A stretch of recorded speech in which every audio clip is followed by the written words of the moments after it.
guys, I wanted to wish y'all a happy Memorial Day weekend and talk about thus far the little gremlins about this truck. So personal things I absolutely don't like, and more like little gremlins that stand out to me.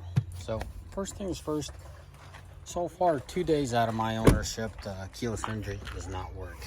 So the proximity key in some way, shape, or form works, because as I'm approaching, the lights come on, the step comes out, but then when I go to reach for the handle, it doesn't unlock. So 2 days out of the ownership of what, I probably own this truck 3 weeks now. Yeah, 3 weeks, if I'm not mistaken. And then the second thing is windshield washing fluid relay wasn't kicking on. So probably about 3 days ago, I was hitting on the thing that squirt water, and it activated the windshield wipers, but no water was squirting there. Probably about 3-4 hours later, it just started working on its own.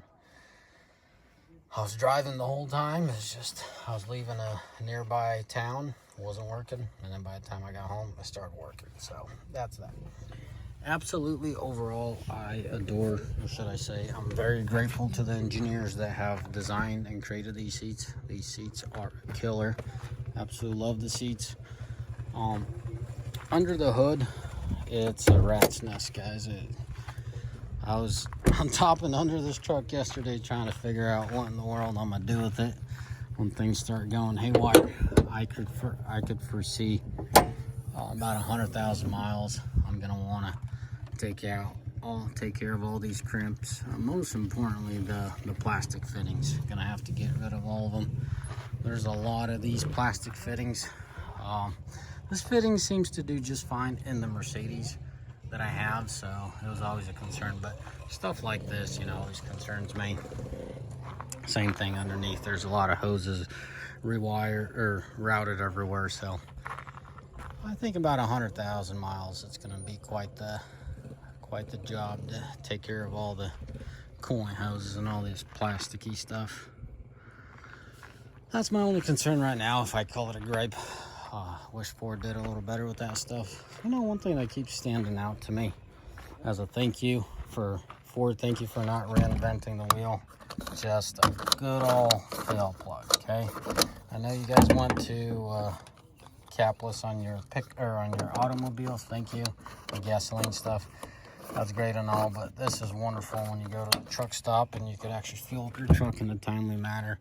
Nothing retarded, or you're not fighting to pull your nozzle out, because the whole capless system sucks. Ever since Ram came out with it in 4th generation, it's just a pile of junk. That's one thing I absolutely hate what Ram did there. For some reason, Ford's holding off, and thank you. Keep holding off. Don't go to that capless system in this diesel. I don't want to go off on how much I hate and love stuff as far as performance goes. That's a video for another time. This video is more to tell you guys thank you for supporting this channel. Thank you for being there for us. This is a new chapter in my book. If you're new to the channel, I was very much a Ram guy. I have a lot of experience with Ram, and now I'm moving on to Ford for my personal rig, and we'll see how and where we'll go with it. If it's going to transition into the fleet getting moved to Ford's. Ram, I don't know what you're doing and thinking, but I pray to God you guys get your crap together. Anyways, fellas, I'm gonna wish you a good old weekend. As you can tell, we got these quads up in the air, and we're gonna hit the mountains and enjoy our time. Bless you and your family, and have a good day, guys. God bless you.